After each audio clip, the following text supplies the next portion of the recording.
Hi, this is Michelle with Simply Scape Handmade, and now that we've cut out the blocks for our spring picnic quilt, we're going to work on laying them out and kind of playing with the design to see how we like them best.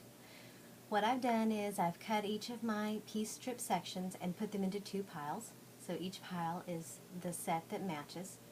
And what the original quilt is made in a pattern called split rail.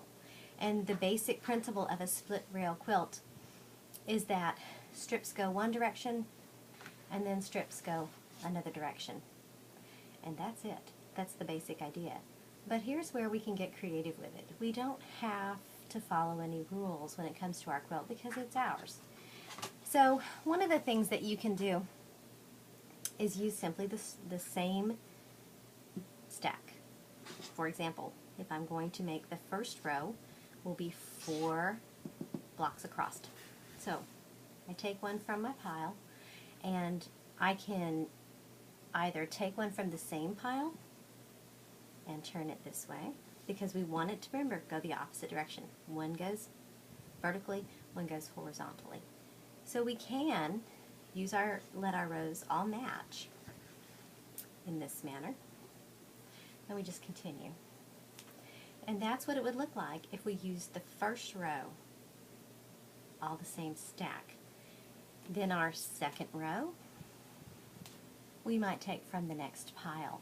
And even when we alternate this direction, we want it to be different. So for example, if the top on this side is going vertically, then I want to make my next one horizontal.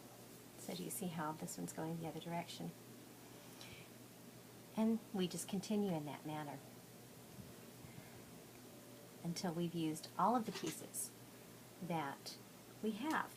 And in the end, there's no right or wrong way to do it, and I think I probably already said that, but you'll start to notice a few things right off the bat, and that is that we have the bold, bright colors that kind of catch our eyes.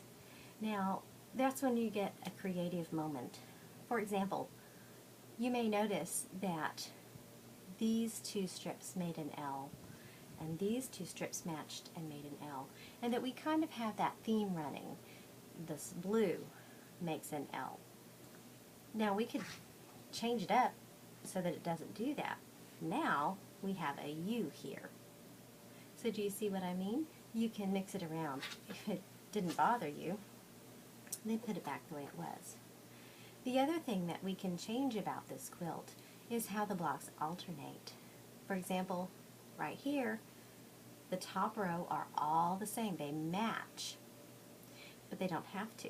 We could change it and let this be a row 2 and this one be a row 1.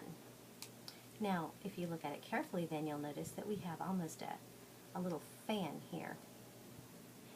And we'll just be alternating the blocks. There is no wrong way to lay these quilt pieces out. The key is that you're consistent in keeping them going in the directions, one going vertical, one going horizontal, and that you really like the way you've laid your quilt out.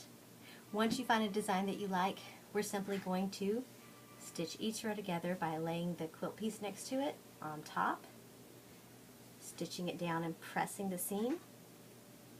Then this will come open, and we'll move to the next one. And the key is just to alternate your blocks, to set your rows together, and then stitch each row together.